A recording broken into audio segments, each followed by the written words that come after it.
Welcome to our podcast, Inspiring Living, with me, Mark Candelaria. I am an architect, blogger, traveler, chef, father, and husband. I am the founder and a partner of a fabulous 20-person architecture firm specializing in high-end residential architecture, designing amazing homes across the country and now the world. We have hosted tours over the last 22 years to Italy, Spain, Oregon, and soon France. And in the course of all this, I have met a lot of interesting people who truly inspire me. We are excited to now be in our third season, and our podcast is all about the opportunities that are right there in front of us to inspire living. Yes, we will talk about architecture and design, but every week we will venture into all sorts of topics that will inspire you, teach you, and motivate you to inspire living every day. My guests will include a wide gamut of amazing people, from those in the design industry to clients to real estate professionals, chefs, artists, sports figures, and philanthropists, and people who just flat out get it. Sit back and enjoy, and let's have some fun exploring all the opportunities that are there just waiting for us. Please subscribe and get ready to be inspired with every podcast. Okay, as my dad says, here we go. Thanks everyone for all the listens and downloads to our 2023 podcasts, our third season with well over 100 podcasts now, and we have more in the works, including today's podcast featuring our 2022 Candelaria Design winner of our Jeff Kramer MVP Award. So stay tuned to see who our winner is. Okay, Isabel and I, along with Isabel's mom, Alette, and a couple of our close friends, we're all off to Scotland next Tuesday to celebrate Isabel's mom's 75th birthday. Why Scotland? Well, during the pandemic, Isabel's mom did her 23andMe DNA search, and she found out that their ancestry goes back to the King of Scotland. So we thought we're way overdue for a check-in, so off we go.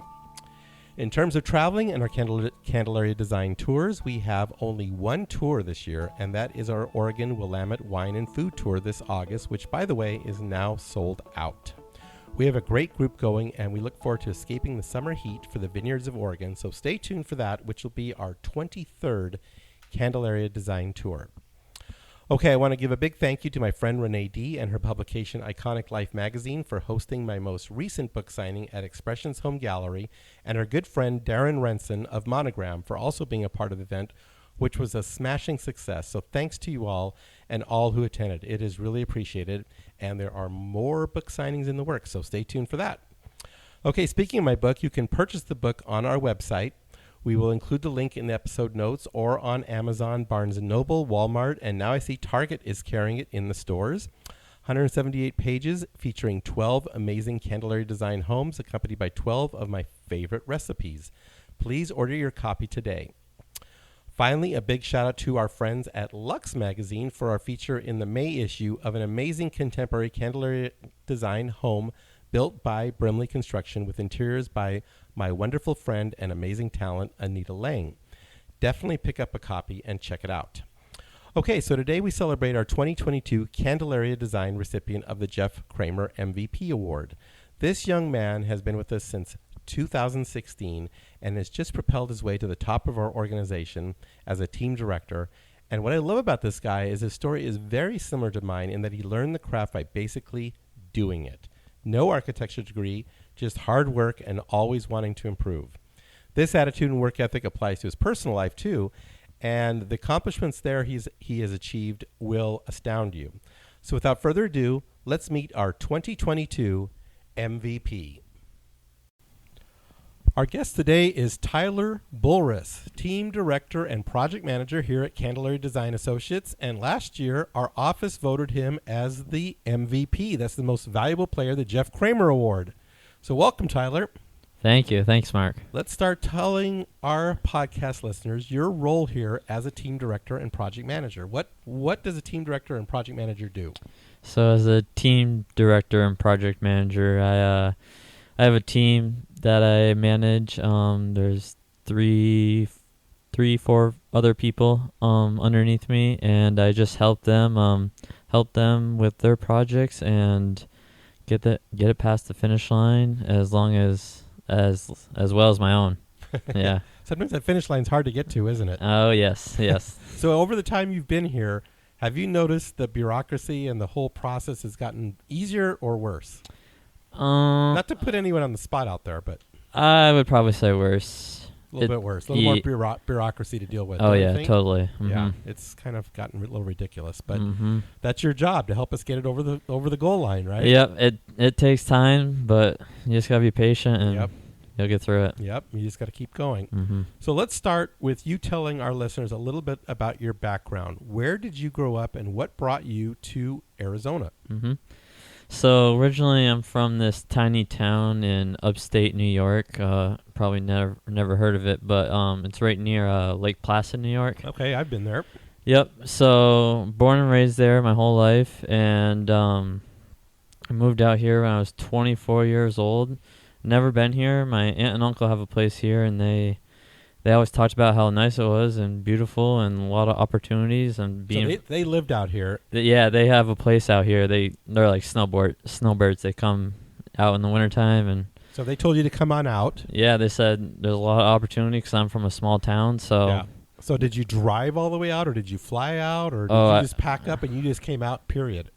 I packed up my car and drove out here. Sight unseen. Sight unseen. Wow. I was like, well, I'll go give it a shot. And you had no job. No job. You just packed up and went. Yep. That's the way you roll. That's what I like about you, man. You just go for it, don't you? Yep. So you drove all the way across the country. Yeah, I took my time. Took about like 3 weeks. Did some sightseeing. Yeah, so tell me about your path. I'm just curious. Do you remember? Yeah, I started out, one of my first stops was Buffalo, New York. Went to Niagara Falls for the first time, saw that. So you lived there in Lake Placid and you never went to Niagara Falls? Yeah, it was like 6-7 hours away, so it's not close, but yeah, saw that for the first time. Okay, and then you went down to Cleveland or? Cleveland. I stayed with my cousin in Buffalo and then drove through Cleveland and went down to Memphis, Tennessee, stayed with a friend, and then after that, drove down to Texas, around Dallas, Texas. So you went the I-40 route. Mm-hmm. But at the beginning, but then it started going like all over the place. Dallas, Texas, hung out there for a few days, and then where did I go? I went over to White Sands National Park in New Mexico. New Mexico, yeah. Yeah, that was awesome. Huh. And then over to like Flagstaff, completely missed Phoenix and just went.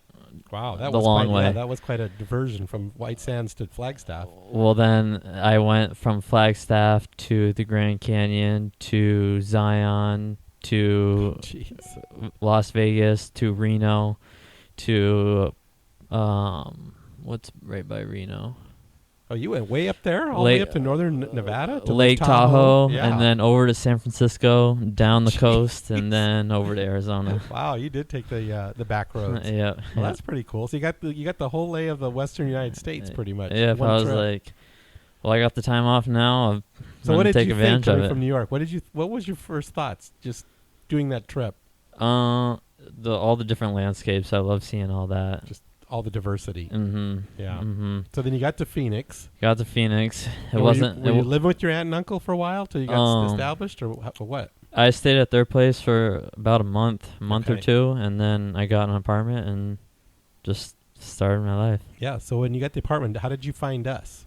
So I think before I left New York, I just Googled some residential architect firms in Scottsdale, and yours popped up. And I think I sent my resume over to you guys, and then I got a call from you guys when I was driving through Texas. Probably Evelyn. Yes. Yep. So I was driving through like the west side of Texas where there was just nothing but tumbleweeds, and like I remember talking to Evelyn, and the call was like going in and out. I was like, oh man, this is not good. Like they can't like hear me or anything. And they're like, just call us when you get here. So I was like, all right, I'll do that. So then I got here, got into contact with you guys, and yeah, that's how it started. That's how it started. So you came in for an interview. Mm-hmm. So we were your first job out here. Yep. On my way out here, I applied at another place in Reno, Nevada, and they offered me a job, and I was like, I don't know what to do, because like I didn't make it here yet, but like I already got a job offer. So I was like, my mom's just like, wait till you get to Arizona and see how you like it. So I was like, all right, okay. I'm glad you kept going. Yep. So I just kept going. Mm-hmm. And here you are. That's awesome. So that's what, 6 years ago, or how long ago? 2016, September, So September 2016. Yeah, so it'll be 7 years. Yep. That's amazing. Goes fast, doesn't it? It does. It does. It does. Yep. So Did you always want to be an architect? Or how did you get into this whole thing? So I wouldn't say I always wanted to be an architect, but there were certain things in my life that kept drawing me back to it. And like I'll starting out like at like age like 4 or 5, like my uncle gave me a suitcase full of like Legos, and I was just playing with Legos. Lego thing. That's what happened I would to me. bring them over to my babysitters, and I would just play with Legos all day. And then Legos and Lincoln Logs. Yep, me too. So that was like age 4, 5, 6, 7, growing up. And then I probably, the next like big thing that drew me back to it was in grade 11 and 12, I would go to school in the morning, and then in the afternoon I went to another school. It was called CV Tech, and it was basically like a trade school. Like people went and did like forestry, being a police officer, being a nurse, and then I went there to do architecture. Nice. So that was grades 11 and 12. I went back and started picking up. That was probably my first time actually like learning about it. Yeah. Well, that's kind of what I did. I mean, your path is very similar to mine. I mean, I did the whole Lincoln Logs Legos thing, and then I took drafting in high school, Votech. Yep. So that's like the same thing. Yep. Just learned drafting, that way. Mm-hmm. And then after high school, where did you go? So after high school, I graduated, and I was like, I don't know what I want to do when I graduate. So I took like a year and a half, like 2 years off, and I went and lived with like 3 of my friends, and just like hung out and partied, and that's the time to do it, my friend. Not much else. Like I was just trying to figure myself out, I guess. Yep. And then a big moment I had in my life was like a year and almost 2 years after graduating. I would go to work like at 8 a.m. to a used car dealership and wash cars, clean cars, and then at 5 p.m. I'd leave there and I would drive to FedEx, and I'd pack up trucks from 5 to 9 at night. Wow. And I did that for about 4 months doing both of those, and I was like, one night I was packing it up, and I was like, I don't want to keep working these odd jobs the rest of my life. Like, I need to like figure it out and like get my life together. Yeah. So then like I went home that night, and I did 2 things. I applied for the military, and I applied to college, and I said whichever one accepts me first, I'm going to go do that. And I got accepted to college first. Wow, interesting. Yep. That would have been 2 completely different paths. Yep. So I went to college. So where did you get accepted to? SUNY Delhi, State University of New York. Okay. Delhi. Where's that at? About an hour and a half north of the city. Okay. 4.5 hours from where I grew up. Yep. Okay. So I went there, didn't know anyone, and just I was like, all right, I'm gonna go learn some architecture, and then so that was going back to it again. Yep. So how long did you do that? Just 2 years. After 2 years, I met some older people that were there, and they talked about how school and college is just like, it's kind of like a game, how you just got to get that piece of paper so you can get a job. So after those 2 years, I was like, if I can get a job in this related field, then I'm probably not going to go back. And then so I went home. Your story's just like mine, dude. I went home that summer and got a job for a structural engineer, working for a structural engineer in town. Just doing CAD drafting and stuff? Yep. Yep. Mm-hmm. So you learned enough CAD in college and your drafting that you could do enough. Yep. So you worked for him how long? 2 years. 2 years. Mm-hmm. And about a year into that is when I decided I was going to move to Arizona. Wow. I was like, all right, this next year I'm just going to save up for a year and then just move out. Yep. That's awesome. Mm-hmm. So you came out here, we hired you, and put you to work. We already were in this office. Yes. Yeah. Yep. You never saw the old office on 12th Street. No. Okay, so you missed that whole thing. So you started working here. That was 2016. Yep, September. And so what was one of the first projects that you remember working on? You remember your first day? First day, probably not. I remember my first project I worked on was the LaBelle residence up in DC Ranch, Silverleaf. Oh, yeah, that's right. Mm-hmm. Spec home. Nope. Oh, it was for them. Yeah. Yeah. Mm-hmm. It started off as a spec home, but then they bought it. Yep. Yeah, that was, and so that was like my first project, and So what did you think about these houses? I was just like blown away because like where I come from, like there's nothing like this. So it was like just like stepping in like those houses, like when it was under construction. I remember going out to the site and just like the size of it, and I was like, oh my god, like it's intimidating a little bit, isn't it? Yeah, this is unreal. Yep. Yeah. So he's like, I've got a lot of learning to do. Yep. Yeah. That's what it's about, right? Oh yeah. I mean, don't you feel now 7 years later you're still learning? Every day. Every day, right? Every day. I mean, it's amazing how much there is to learn in this profession, and it never ends. I mean, I've been at it 40 years, and every day I feel like I'm learning new things. I can see that add to your repertoire of what you can do.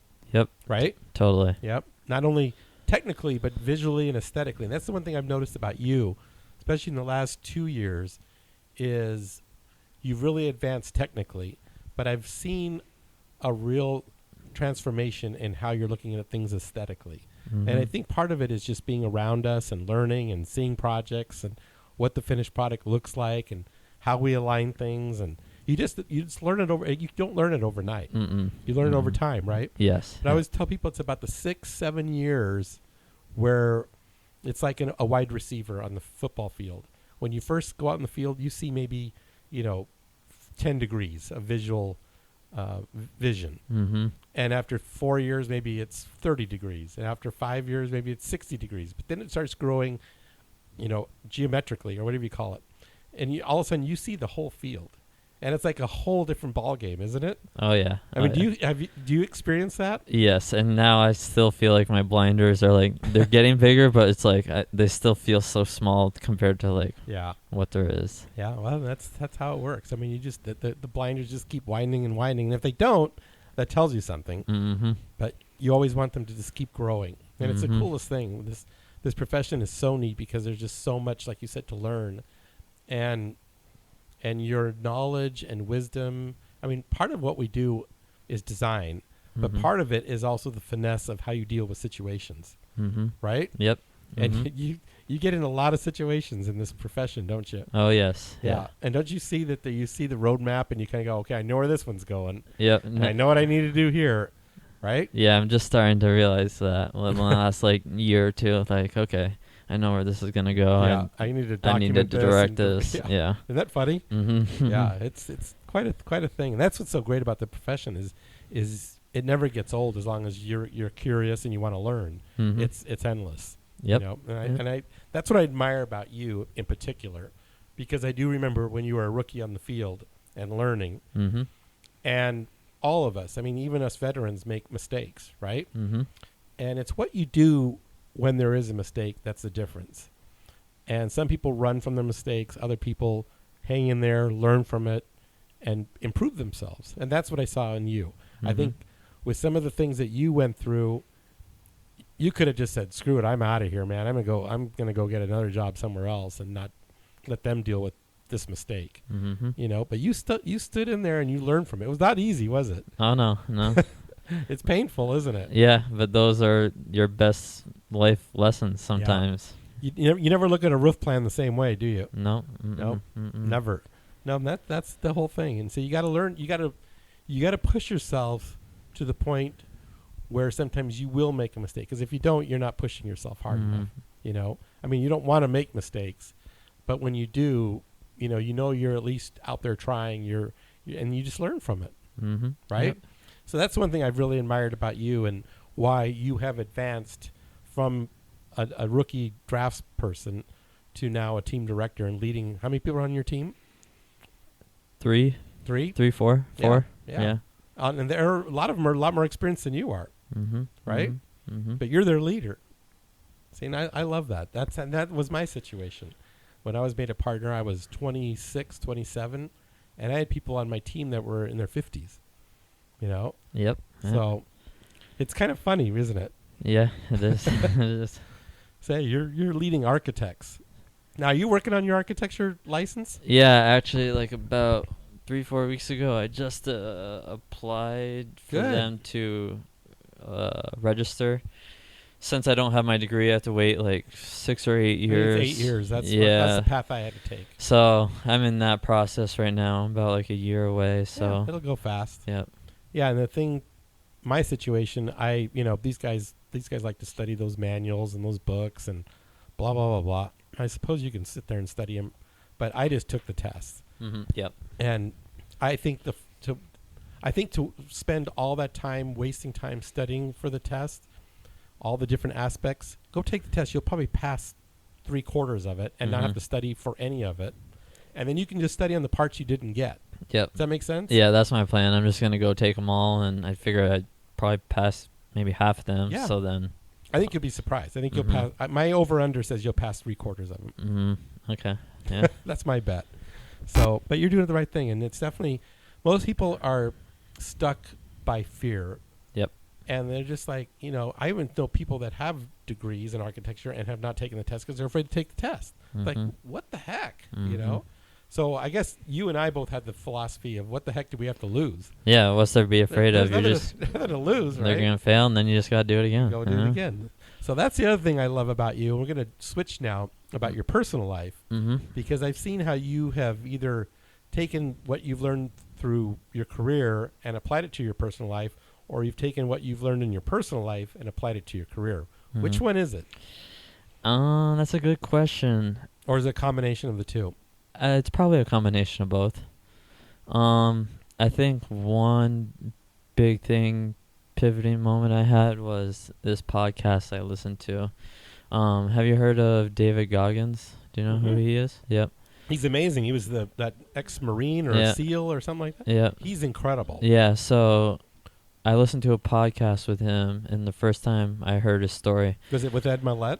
No, it was with Joe Rogan. Okay, yeah. Uh-huh. So he's amazing. Yeah, so like he said in that podcast, most people only try 40%. Yeah. And when he was talking about his running, I thought about that, and the most running I've ever done was maybe a 5K, 3 miles at one time. So I listened to that podcast during the week, and then I said, this Saturday I'm going to go out and run, see how far I can go. And so that Saturday I went out and ran 12 miles, no water, you nothing. Forrest Gump or what? Yeah. And I think that was a big moment because I realized what you can do. Up and before then I only ran 3 miles. I was 12 miles, oh my God, no way. But you did it. And I did it. And so I was just I'm just going to run as far as I can. And I got 12 miles and I was I've been leaving all this on the table because I've never done it. Right. You didn't think you could do it. Exactly. But you realize there's more that you can do than you think. Mm-hmm. Right? A lot more. A lot more, right? Mm-hmm. So, yeah, talk about some of the things you've done. Yeah, so I started running after that. One big running thing I did first was the Grand Canyon. I started at the South Rim, went down to the river, and then back up the South Rim. That was my first big running. Did you do Kaibab and then Bright Angel? Or yeah, and that was 16 miles or so, and I did it in under 6 hours. So that was a crazy story. So I went and did that on a Saturday morning. I woke up in Phoenix at 2 a.m., drove to the Grand Canyon, parked my car, got on the first shuttle at 5:30 in the morning, went over to the trailhead, and then just started at 6 a.m. Ran down, ran up, got to the top. It was just before noon. I was and after I did that, that was the most amazing feeling. It was just big adrenaline rush. Yeah. Yep. So now you've been talking, I think, lately about rim to rim or rim to rim to rim or. Yeah, rim to rim to rim. So starting at the South Rim, going down, and then up to the North Rim, and then back down, and then back again. Out the south side. How long would that take? So I actually did this once already, but I didn't make it to the North Rim. I made it about 1.5 miles away from the North Rim. So I ended up doing 47 miles. In one day? Yeah, in about 17 hours.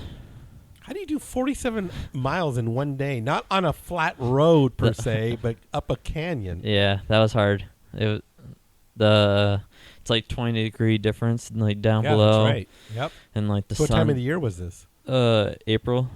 Yeah, okay. So it was pretty hot in the bottom by then. Yeah, it got up to probably almost 85 or so. Yeah. That was tough. That was tough. So you want to do it again? Yeah, because I didn't make it. So I got to go back and try again. How old are you right now? 30. Okay. Yeah, I was in really good shape when I was 30. I Yeah. did some 14,000-foot peaks with my dad and Yep. stuff like that. So, yeah, do it now.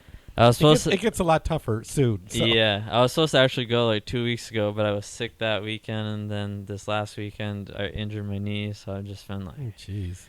yeah, So now how did you injure your knee? playing hockey. Yeah. So you play hockey too? Yep. Just for fun? Yep. Are you in a league or? Yep. Play every Wednesday up at the ice den in Scottsdale. Wow. Yeah. So like you have games against other teams? Yep. Yep. Wow. It's just like a big. There's probably like 10 teams in our league, and we just play each other like twice. How long have you been playing hockey?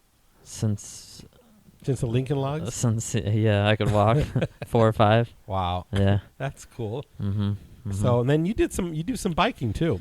Yeah, what was it, last summer now? Yeah, last summer. Last summer, almost a year ago, I bicycled from Seattle to San Francisco.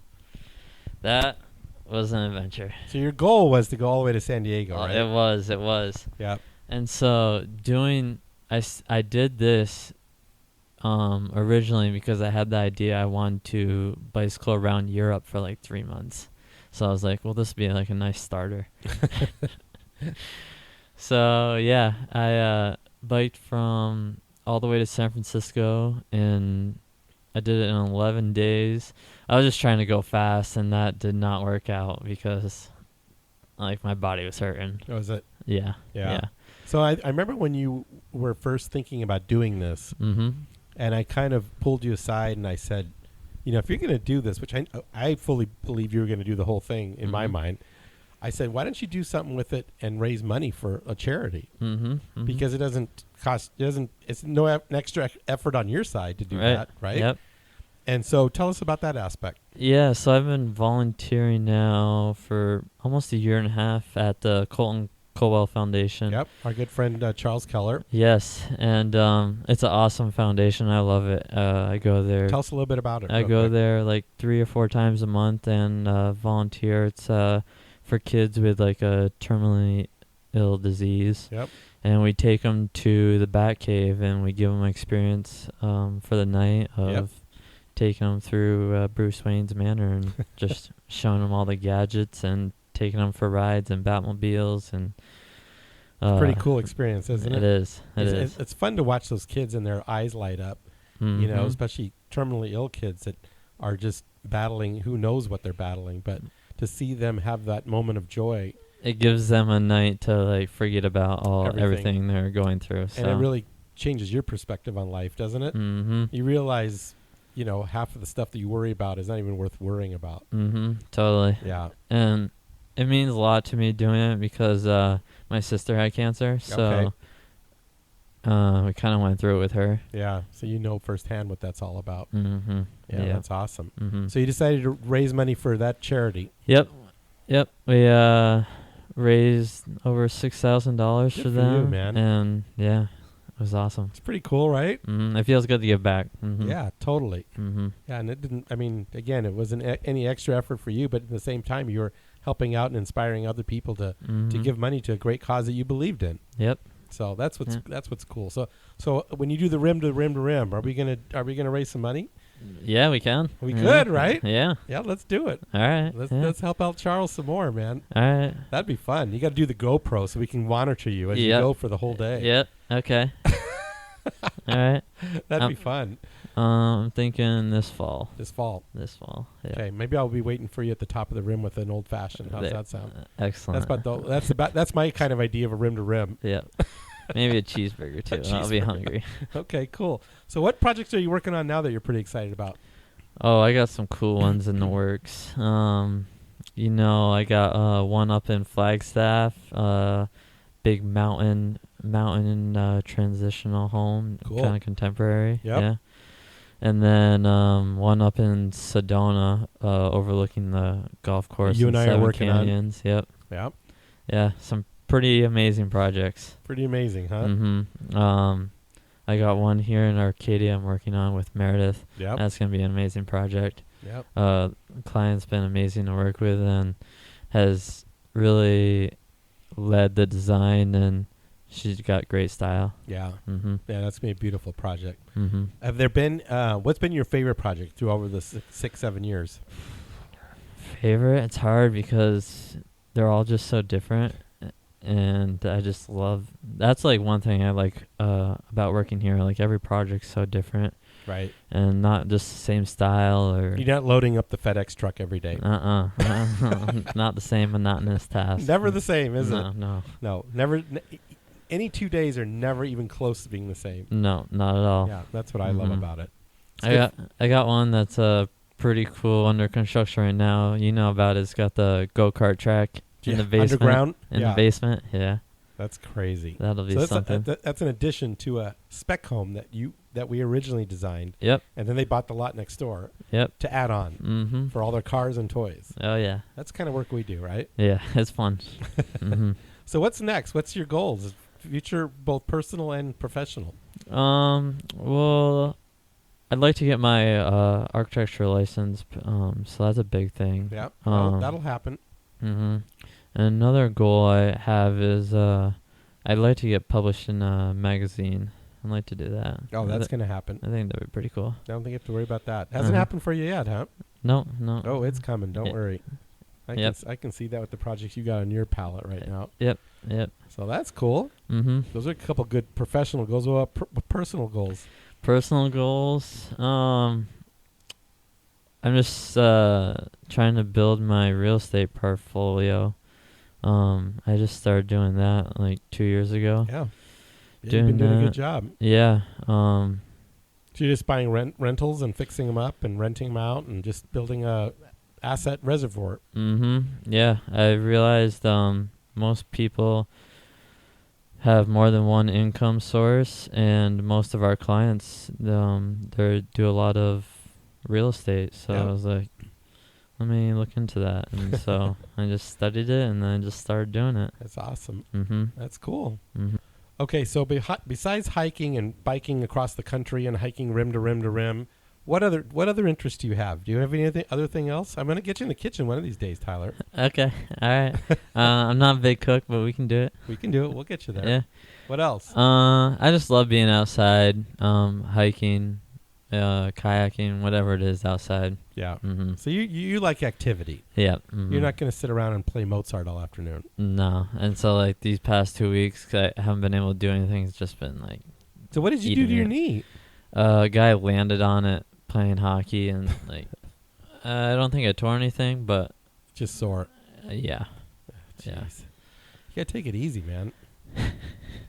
You're just pushing it. Yeah, you got time. Yeah. Well, great job. This has been so much fun. I want to just remind everybody why you're on here. You won the MVP of our company, which is awesome. The award is based on Jeff Kramer, who has been with us for over 24 years. And we all know Jeff Kramer is one of the most amazing architects any of us have ever worked with. So to be under the Jeff Kramer umbrella is pretty profound and pretty amazing. So congratulations to you. Thank you. That means a lot coming from your peers and the whole office here. Mm-hmm. So that's a great award and well deserved too, for sure. So how do we find you on social media and all those things? Also check out our website. There's a little bio on Tyler there. You can read more about him, but he gave us a pretty good rundown here today. So where do we find you on social media? Yeah, you can find me I'm just on Instagram, tbull415. You can find me there. All right, there we go. Well, thanks so much for joining us, Tyler. Great job, and keep it going, brother. Thanks, Mark. Thank you so much, Tyler, and great job. I cannot wait to watch where you go from here. Keep pushing ahead. Keep rolling, brother. Check out his bio on our Meet the Team on our Candelaria Design website. Okay, we have some great podcasts coming to you in the weeks ahead, including our next one with Dr. Daniel Rubin and Dr. Mia Darling of Naturopathic Specialists, where we will go deep on all the new technology, treatments, and supplements available to keep us all healthy, so stay tuned for that. Thank you for your continued listening. Thank you also for the ratings and reviews. Please give us a rating and review, as it really helps promote our podcast. Let me know that you did, and you might just get a signed copy of my book. Okay, we do our best to inspire living in everything we do, from our podcast to our cooking classes, our book, our homes, and our tours. Okay, have a great week, everyone. Stay safe, and let's all live our lives with love, compassion, grace, and positivity. Thank you for the listen, and we look forward to connecting again real soon. Because Inspiring Living is all about the people and the organizations that inspire us, we are excited to have Monogram Appliances as one of our sponsors. Anytime we do a new kitchen or a kitchen remodel, Monogram Appliances are what we recommend to our client. Their appliances are the definition of luxury, meticulously detailed using the finest materials and an ownership experience that is second to none. This is how Monogram is always thinking ahead and inspiring and elevating the kitchen experience. Because at Monogram, they don't just elevate one thing, they elevate everything. I want to say a big thank you to my good friends at Stockett Tile and Granite Company, where your project is our priority. I want to thank the Stockett team, along with so many others who contributed to the success of our fabulous demonstration kitchen in our new Candelaria Design office expansion. You will have to check out online our video cooking classes, and our kitchen is amazing. I've had the pleasure of working with the Stockett team for nearly 40 years on many spectacular projects, and trust me, they are the epitome of excellence when it comes to tile, marble, and granite work, bar none. Their skill and customer service is impeccable, and the bottom line is they are just good people. I have traveled with and dined with and just had good times, both personally and professionally, with Dave Stockett and his lovely wife, Becky, and they are the best. When it comes to your next tile and stone project, make sure Stockett Tile and Granite is a part of your team. Thanks for listening. We hope you enjoyed our podcast. We encourage you to write a review, screenshot it, and share it with your friends. Please instant message it to me and follow us on Instagram and Facebook. We thank you for listening, and we look forward to sharing more insights to inspiring living next week.